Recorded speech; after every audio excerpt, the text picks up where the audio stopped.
When I first started the Suitcases project, and when I first started photographing the abandoned buildings around the state, I um, I just thought, oh, it's great. I can get into these old buildings, and it's really interesting. And then with the Suitcases, I just thought, oh, I can document these amazing artifacts, people's lives.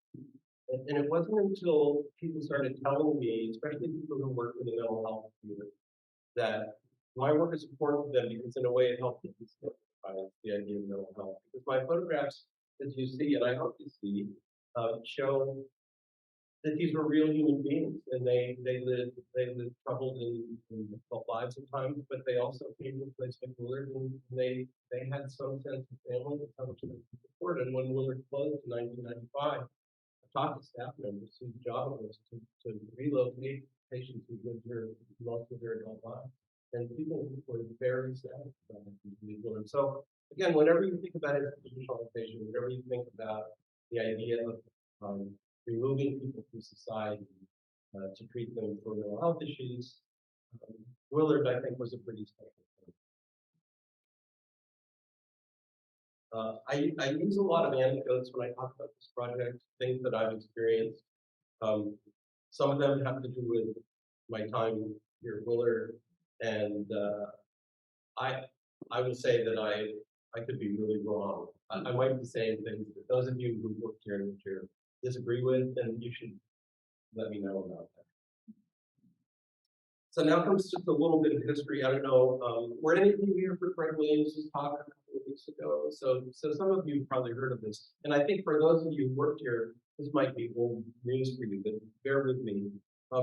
In 1836, the state of New York greenlit, they allowed to happen the building of Utica Asylum, which is an amazingly huge building. It has the largest Greek revival portico in North America. It's a massive building.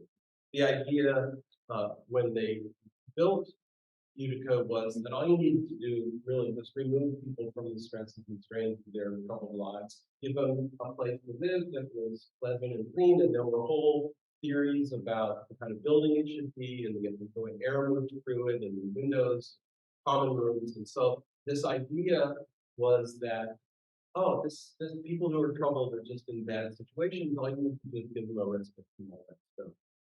Um, what happened was, um, at some point, the folks who were running Utica realized that that didn't work. The idea was you could come to Utica if you didn't get well within a certain period of time, you were pushed out, and Utica pretty quickly became overcrowded. I always think about the idea that in 1840, somebody drives up to the front of Utica in a buckboard, dropping off a cousin, an uncle, a father, a wife, or whatever, and you see this enormous building that none of these people have probably ever seen before, so it's kind of intimidating. So that idea of removing people from their stresses of their lives went south pretty quickly. So what happened was that in 1869, roughly 1869, Willard was built, and it was built as the Willard Asylum for the Chronic Insane. And that word chronic is really important because it was the first acknowledgement by the state and by people who deal with mental illness that mental illness was something that might last an entire life. So when Willard was built, it was with the idea that people might just come here and stay there for their whole lives. And Willard was the second New York State asylum. So the first patient arriving at Willard was a woman named Mary Rhodes, and she arrived at this dock by a steamship, and she was in chains. Um, and so she was the first Willard patient. So this would have been what she saw coming up from the dock. This was Chapin House. And by the way, a lot of these old postcards were from Craig Williams, but also Peg Ellsworth had a lot of collection of really amazing Willard artifacts. And then here's another historic picture of Chapin House in the early days. Here are some views looking toward the lake. Again, old postcards. Here's the bird's eye view. Well, you can see it was a really really large facility. This is the basic plan. There was a gentleman named Thomas Kirkbride, and it was his theories about treating people with mental illness that included this idea of a lot of light, a pleasant environment. And you can see by the diagram here, the way he designed things were that you would come through as a patient the main building. And of course, there were the one wing with women, one wing with men. And so the idea was that if you were really seriously troubled, you would be moved to the outer wings. And then if there was improvement, you would, in theory, move back to the central wings and get eventually released if that were possible. The Kirkbride plan was hugely influential in the design of psychiatric hospitals around the country. So there are people who are just obsessed with this guy and who have websites dedicated to Thomas Kirkbride. Three of the four buildings that I photographed in my project had to do with Kirkbride buildings, and I'll talk a little bit more about that project. Here are some historic photographs of some of the wards, and some more historic photographs.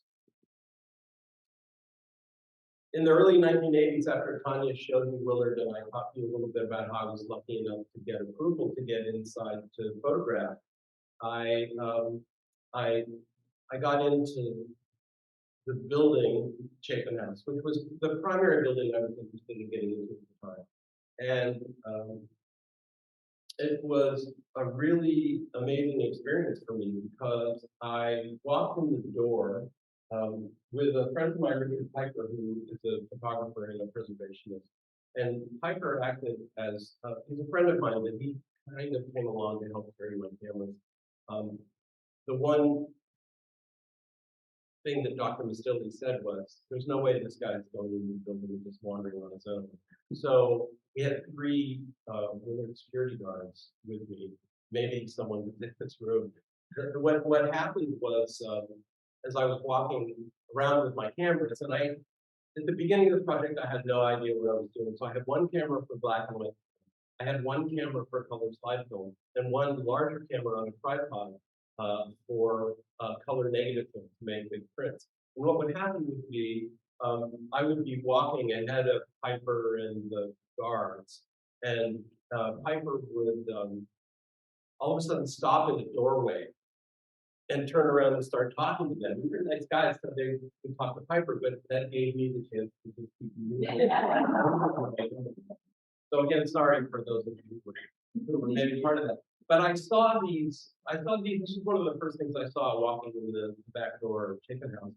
And I thought, what are these? I could not figure out what they were. So I went over and I went to just pick one up, thinking, I'll just pick this up.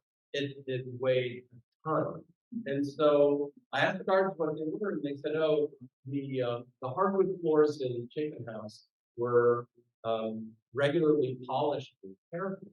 So what would happen is they would put a chamois on the bottom of one of these very heavy, almost broom-like, loaded up with paraffin, and the patients would walk up and down the hallways, putting paraffin on the floors to preserve them. Although the amazing thing is the Chapin House never burned because paraffin is highly flammable. So this was the first day that I got into Chapin House, and I just started thinking about the history of people who lived here on these wards. Here's a piano off on the side, just a really evocative kind of a feeling. And the furniture was still in the building. When I first walked into Chapin House, after seeing those room-like objects, I went into the front of the building to the main entryway, and there were medical records in leather-bound volumes just piled up on the floor.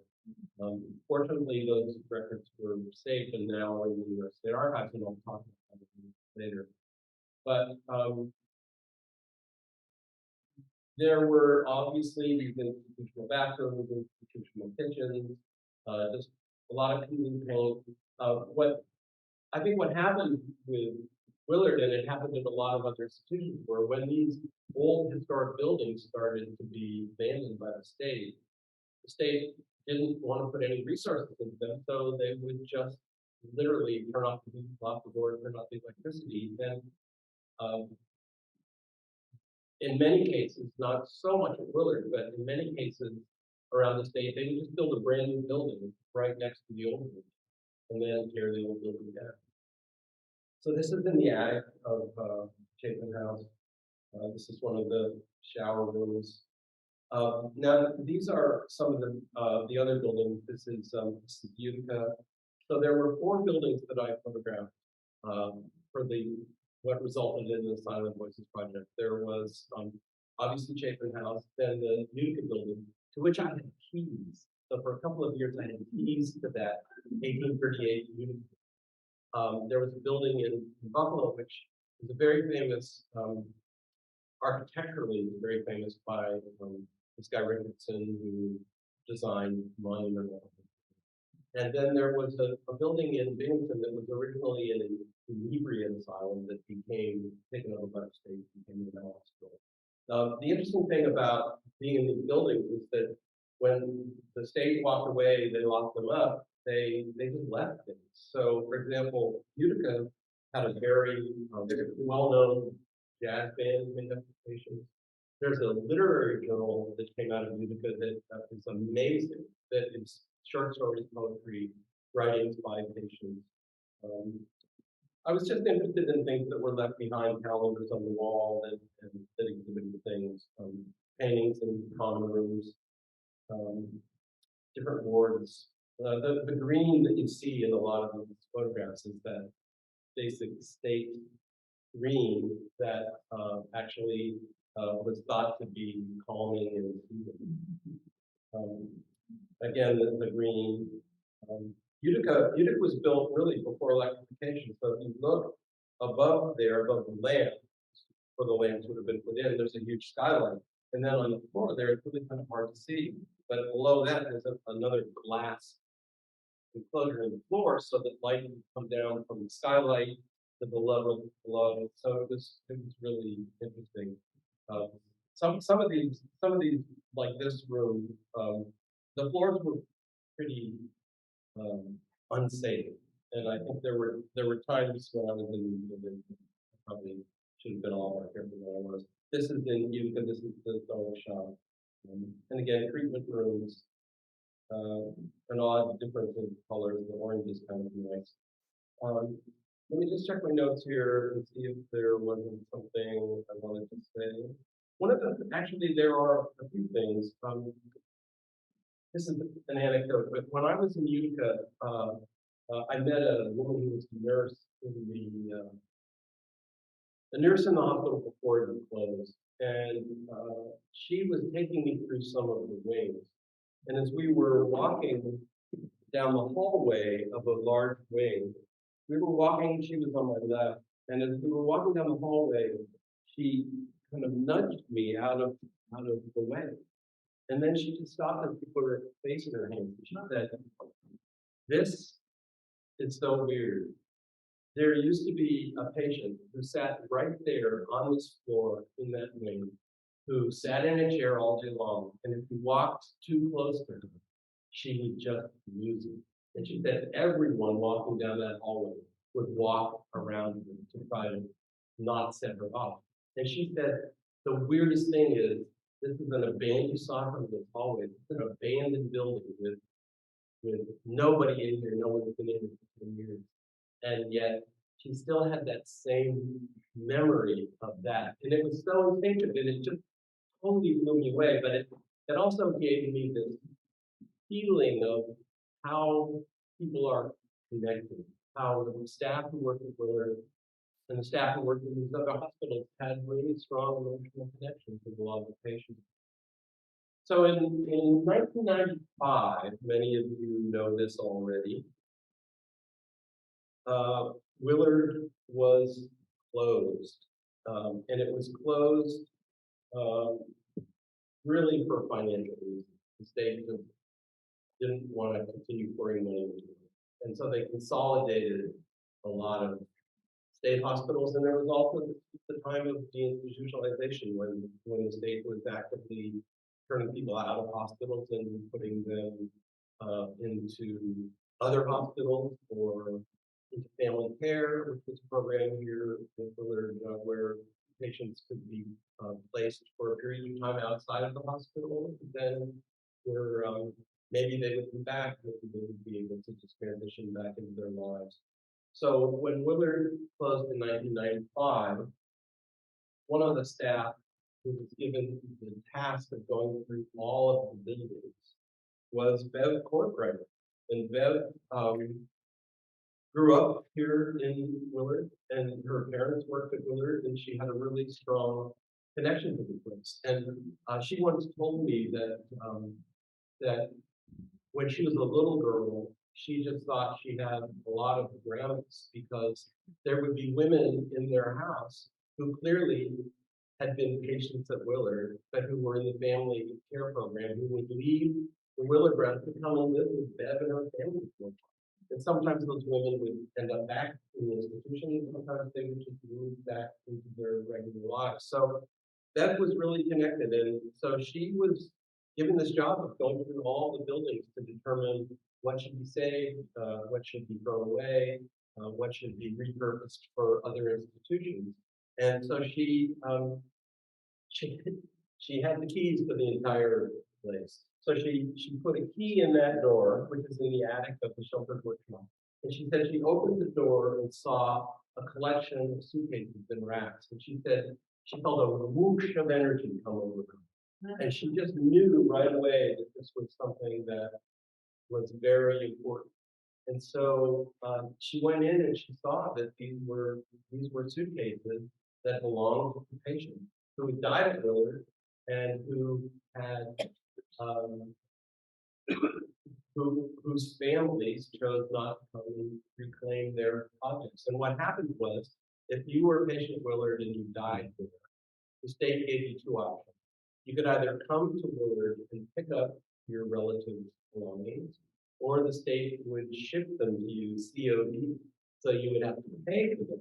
So, and because of the fact that a lot of people who were residents of Willard were from downstate New York, and this is in the 30s and 40s and 50s, people couldn't just get in their car in New York City and drive up to Willard to pick up someone who they very possibly had just forgotten or written off anyway because they were mentally ill and institutionalized. So here's Bev up in the attic. You can see behind her the racks of the suitcases. It was really interesting that whoever set up the system of storing the suitcases kept the men's suitcases on one side and the women's suitcases on the other, like the boards. You can see here, this was what I saw that day. You can see the stenciled letter that organized the suitcases. So there was a real system set up that employees followed. The real question is, well, the real question. There are a lot of real questions, but the big question is, why were the suitcases saved in the first place, and why did it stop in the late 1960s? Why were no cases put in the collection after 1960? And it's very interesting in that Bev, whose family worked at the hospital, and Bev worked at the hospital, was surprised when she opened up this attic and saw these suitcases. So the institutional memory of the fact that these existed had probably just faded away for the 30 years between when the last suitcase was put up there and when Bev opened that door. The larger question is, why were these suitcases saved? And of course, in my sort of Pollyannish view of the world and my affection for the employees of Willard that I've met and talked to, I just thought, well, the staff were so connected to these patients. And if the patients died, and if the families didn't want their things, they just couldn't bring themselves to throw them away. So they created a system to save these suitcases, and then there were over 420 suitcases. So why were the suitcases saved? And I'm checking my time here, so I don't want to go too long. And I want to save time for questions. And also, I did bring some prints. It's always hard to show images on a projector. But there's a folder there of actual prints that you're all welcome to come through and look at. The prints themselves are pretty amazing in terms of what they show.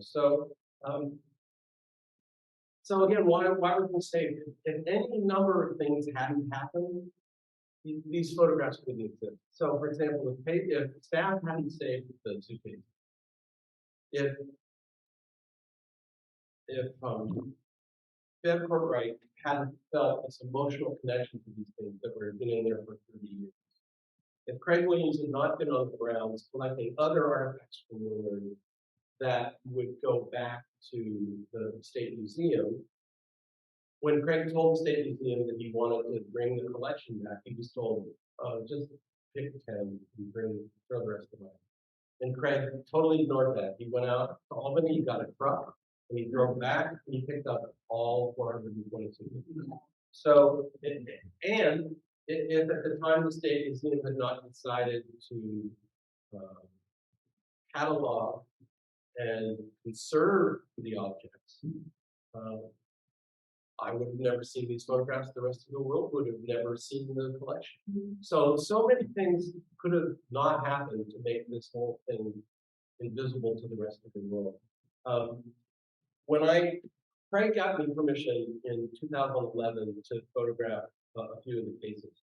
So I drove out to Rotterdam, New York, which is near Albany, which is where the State Museum keeps its storage facility. And Craig pulled out the suitcase for me to photograph. And so he pulled out the scene's background, which had been stuffed in a bag. And because they say, oh, stuffed in the background in the bag, don't worry about it. Well, as soon as I put Frida B's case on my background, I thought, oh my goodness, it looks like the archival paper that the state used to conserve the suitcase. And so I thought, okay, well, what I'm going to do is I'll photograph the suitcase in this archival paper. And then I'll unwrap the suitcase and take a picture of it, still with the paper around it. And then I'll open up the suitcase. And as you can see, there's a plastic bag there. So every object in the suitcase is in an archival bag. Every object has a catalog number. And so this was what I saw. So I see this and I think, oh, I just thought I'd open up the suitcase and there'd be this beautiful arrangement of these objects. And then I realized that I had to take everything out of the archival bags and set them up, take a photograph, which is what I did there. And then as I finished photographing and taking some little detailed pictures and some of the interesting things in the case, I realized the and I photographed for an hour, and then it took me 3 hours to put everything back because I really was conscious of the fact that the museum had done an amazing thing, and I just didn't want to mess up their system. So the other anecdote I was told is one of the suitcases, the only thing in the suitcase was a toothpick. And so when I opened up that suitcase and photographed it, there was a toothpick with a catalog number in an archival bag. So that tells you what the state is. That tells you how concerned they were about conserving these objects. There are a lot of problems right now with the state and the museum and the collection, which I'll be happy to get into. I'm going to move fairly quickly through this. What I usually do is I either feature one patient and show a lot of pictures, or I feature a lot of different photographs that are connected. But for tonight, I just wanted to show some of the patients because I think it's possible some of you working with Willard might know these people. This is Dimitri. Dimitri was a patient at Willard for a very long time. You can see he was admitted in May of 1953, it looks like. And the other thing that I always was fascinated by were the labels that were created by the staff. When someone came to Willard, these handwritten labels of the date of admission, the patient number, and that was tied onto that suitcase. And Dmitry was a Ukrainian immigrant who came to the United States. One of the most touching aspects of Dmitry's life was that I saw that photograph, and I also saw the little paper flowers. And I later found out that Dmitry's wife had died in childbirth, this was their wedding picture with those flowers. So it was impossible for me to be around these objects and not get a strong sense of who these people were and who they were not as people who had mental illness, but who they were as human beings. And it really started hitting me very strongly about the fact that what I was exposed to by opening up these suitcases were the lives of real people. Dimitri also was somewhat of an engineer, I think. He had a lot of things that he brought with him from Europe, little, cut out stencil things, a lot of letters. Those suitcases, many of the suitcases contained letters. I would say about 40% of the suitcases were chock full with things. Probably 60% were largely empty. So this is Dimitri in one of the wards, and Dimitri was known for being a painter and an artist. He spent a lot of his time in Willard painting. Another patient that I was really interested in was Frank. Frank was an African American guy from the New York City area. He had actually grown up in West Virginia. He'd been in the service.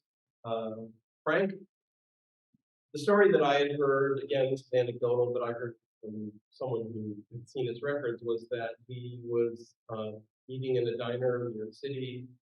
His food was served to him on a plate with a chip in it. He really got very upset. He thought he was being disrespected. Ended up in Bellevue, was evaluated, and was shipped up here to Willard. These lists were not in all the suitcases, but they were amazingly, again, handwritten notes of the things that came with the patients. Not to focus on this, by the way. Is it focus a little longer? It's okay. I guess I'm just a little closer. So here he is in his military kit. He had tools. He brought bottles of things with him. Here he is again. Business cards of doctors. Sold information about when he was a soldier. One of the things that was interesting when I started posting some of these images online, I would get emails from people or comments online saying, "Oh, I live right around the corner from 135 Decatur Street in Brooklyn," and they would say, "I'll go around there." So there were connections. There were just connections with people who viewed this. One of the things you'll notice, and I'll just quickly talk about this, is that I only can use the initial of the patient's name, and that is a real controversial thing. New York State has the strictest privacy laws for people who are wards of the state.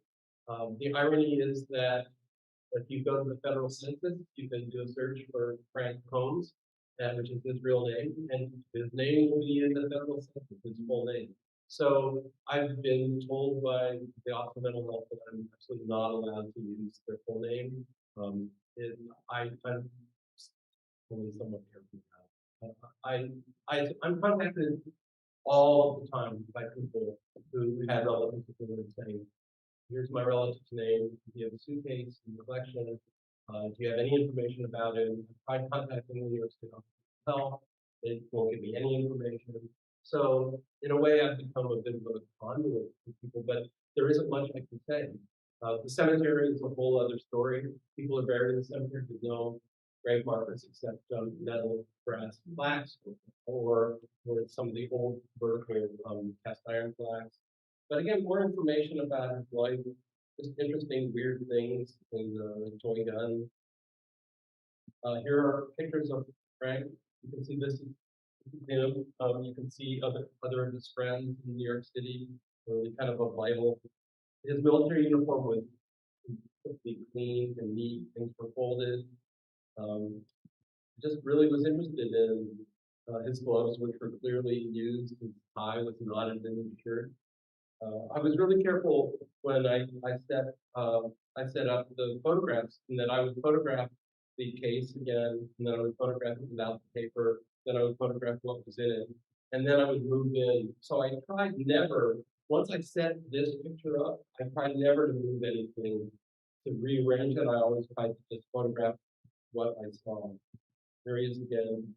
in his military. Here's a handwritten note about why he's being discharged from the army, and it's just amazing. Here is his army ID card, letters from the War Department when he was trying to get some compensation, and again, this chief of branch, the colonel, saying why he should be not in the army. And again, more pictures, letters from his family, bank statements, monopoly money. So more pictures of his family.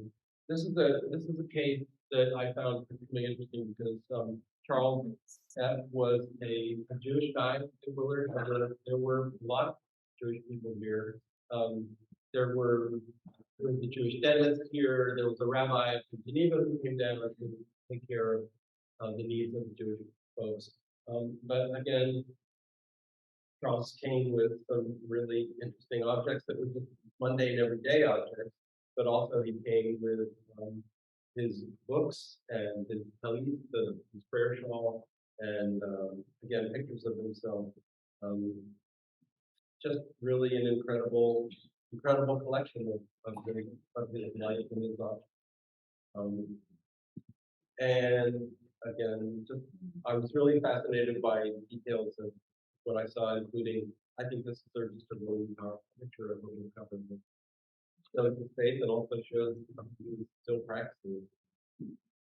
And his clothes, he had one of these huge trunks with lots of clothes.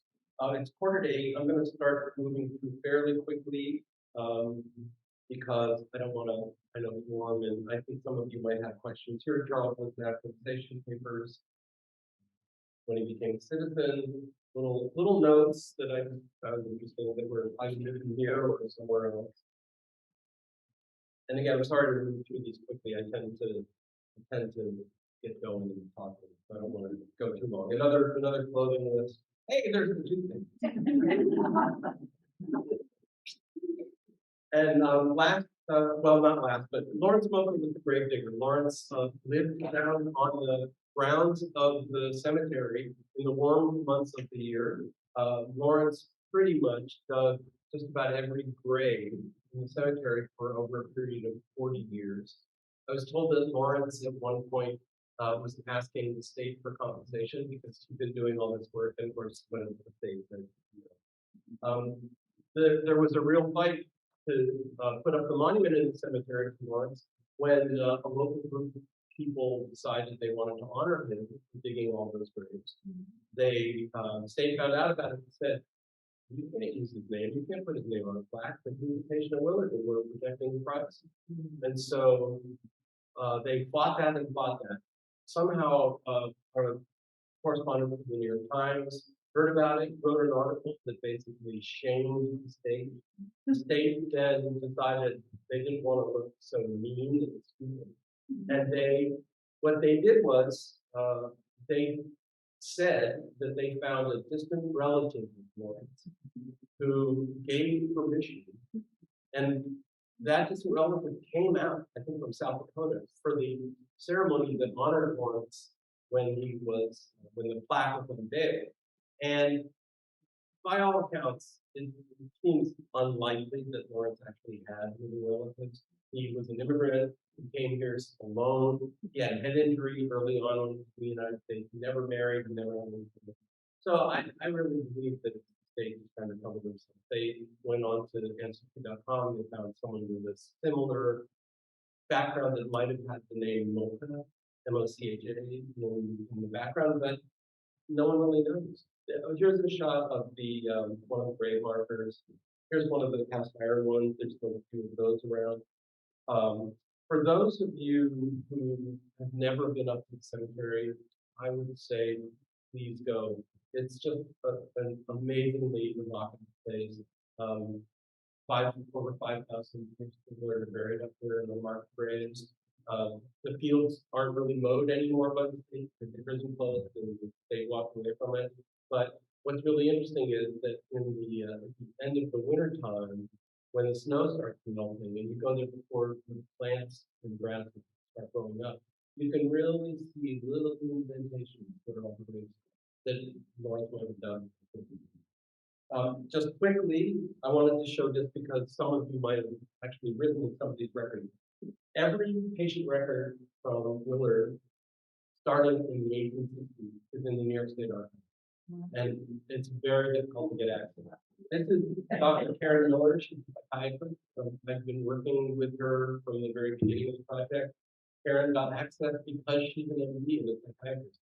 So she had complete access to the medical records, and she is a poet as well as a psychiatrist, and she's written a series of poems about the medical records that she found. They're all amazingly evocative. I'll just stop here for a second so that you can read this. Can you read it? No. Let me just see if I can't do it. Yeah, well, it's not really readable. So in any event, this is from Fred T, who kept a diary of his life with Willard. And Fred T would write, arose, washed, ate breakfast. He would walk in Ovid and buy as many newspapers as he could and come back to Willard and sell them to the other patients. He was fascinated by railroads, and he would walk the railroad tracks all day long, get halfway up and turn around and walk all the way back. So these are some of the records. This is one patient's file. This is one patient's file. One of the patients, dementia praecox was the basic catch-all phrase for being institutionalized. Basically, you can say it's the same as being under bipolar, generally what we use.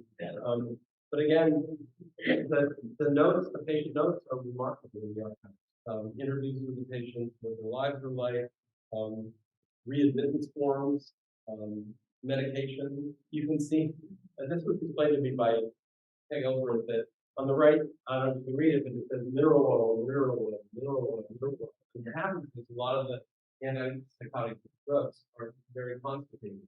So the patients were constantly dosed with mineral oil to keep things moving more.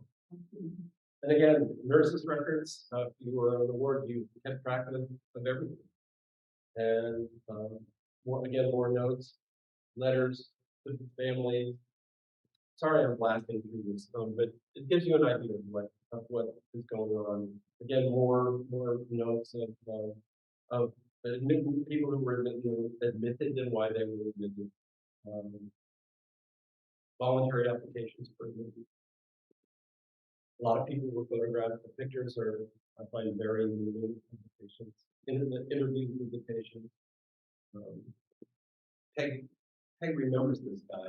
Other people remember him. He was quite a character. Really quickly, many years ago I was here and I got the chance to photograph some of the staff who worked at Willard. So these are folks that you all probably have known.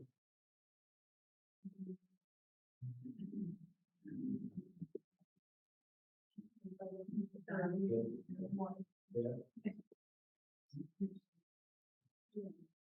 Oops, sorry. Julie told me an amazing story. I'll tell this quickly.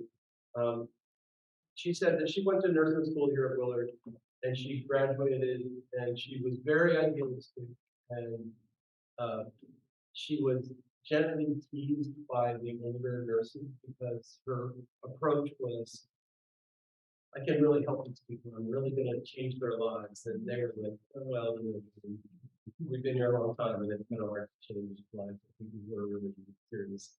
So she said that what she would do is she would buy a Hershey bar before coming into work, and she would put a square of Hershey bar in her hand and close her hand and let the Hershey bar melt.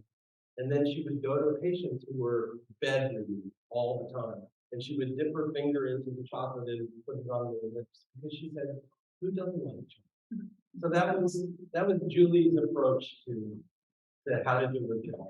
And again, it points out that connection a lot of you all have with patients. Wow, 16. Yes, it's just amazing. And again, here's Peggy with her late husband, Victor, who's a great guy. He worked at Willard as well.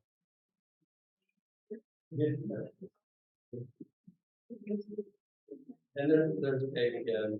and another couple. And we'll work through here, and we're almost done. Here's all the photos around. We died, I think, last year in 100. Wow, unbelievable, unbelievable. That's that's it. Yeah, amazing. So here we go. I just want to come back to this. When I first came into Willard, I thought, oh, old building, photograph, I get into places where no one else is allowed to go. It's great, it's my dream. And this is one of the first pictures I took. And I didn't think that much about it at the time. But then as I was working with suitcases and as I was editing the old photographs from the side of the voices show that traveled around, I started realizing that every one of those devices was held by a patient and by staff too. And it brings around to me again this idea that these were real people and they deserve all of our respect. I like text and graphic design, and I always end with this because all of the people who were nurses who worked at Willard in all other ways. In this basically says you studied nursing, you decided to dedicate your life to helping people who, in many cases, didn't necessarily respond to the help you were trying to do. And so it's an honorable thing to have done with your lives. And really, all the nurses in the world, I really appreciate it. So I'm happy to answer any questions. If you get the chance and want to look through the actual photographs, please just walk up and do it. I'll put it on the table over there. But thank you all for coming. I really appreciate it.